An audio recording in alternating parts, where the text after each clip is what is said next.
Այստեղից խոսքս ուղղում եմ բոլոր մեր հայրենակիցներին, որոնք հիմա այստեղ սահմանադրական դատարանի մոտը չեն։ Թող որևէ մեկից չթվա, որ վաղը որևէ հրապարակում բողոքի ցույցի ժամանակ այստեղ Ավետիք Չալաբյանի լուսանկարն է, Անդրանիկ Թևանյանին, հարյուրավոր մեր հայրենակիցների, որոնք այսօր բանտում են։ Նիկոլը գալույա բոլորի տները,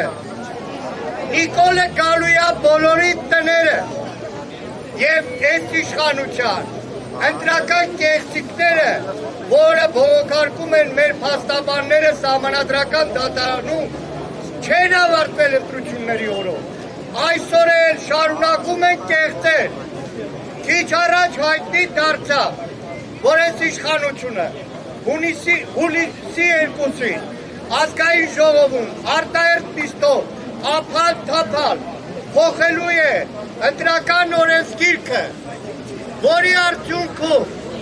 սիրելի 100 հազարավոր քաղաքացիներ, ում հայրը, ամուսինը, եղբայրը, ազգականը սոցիալական բեռի պատճառով ամիսներ շարունակ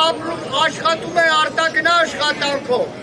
փոխելու են օրենքը, այդ մեր բոլոր հայրենակիցներին զրկելու են ընտրության մասնակցելու իրավունքին։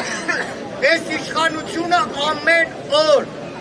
օրենք խախտելով գնում է բոլորիդ հետևից։ Եվ իրականում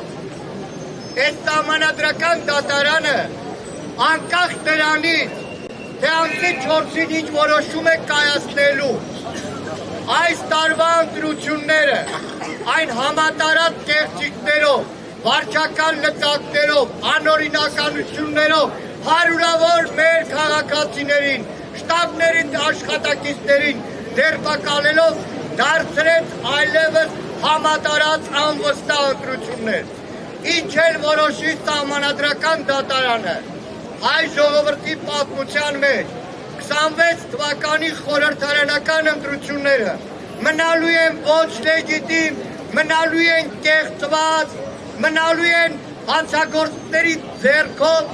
մեծ հանցագործություն։ Եվ մի օր այս բոլոր հանցագործները համայնքի ղեկավարներ լինի, տարբեր պաշտոնյաներ լինեն, այդ բոլոր հանցանքների համար պատասխան են տալու։ Բայց նորից կրկնում եմ, են մեր բոլոր հայրենակիցները, ովքեր այստեղ չեն, ովքեր մտածում են, որ իրենց տանը իրենց համար ապահով է, մոռացեք, Նիկոլը գալու է բոլորի տները, ոնց որ եկել է այս տարիների ընթացքում։ Հիմա ձեզնից շատերը լսում են այս ազգականին, այն ազգականին, որ ուրախության, տխրության պատճառով մի քանի օրով եկել է Երևան, Հայաստան, տիպելով տանում են 25-օրյա վարժական հավաքների, արատավորում են մեր բանակը, արատավորում են մեր առաջնագիծը, մեր անվտանգությունը, մենակ իրանց կարողանան պահել։ Ու շնորհակալ եմ բոլոր են մեր հայրենակիցներին, ովքեր անցնող ամիսներին, ընտրարշավի ժամանակ իմանալով, որ ամեն մեկի տունը առավոտը 7-ին քննիչն ու ոստիկանը գալու է, մինչև վերջ կանգնեցին, ամեն ինչ արեցին, սրանց հեռանալու համար։ Եվ վստահ եմ, ձեր պայքարը, ձեր արդյունքը ունենալու է վերջնական հաղթանակ։ Շնորհակալ եմ։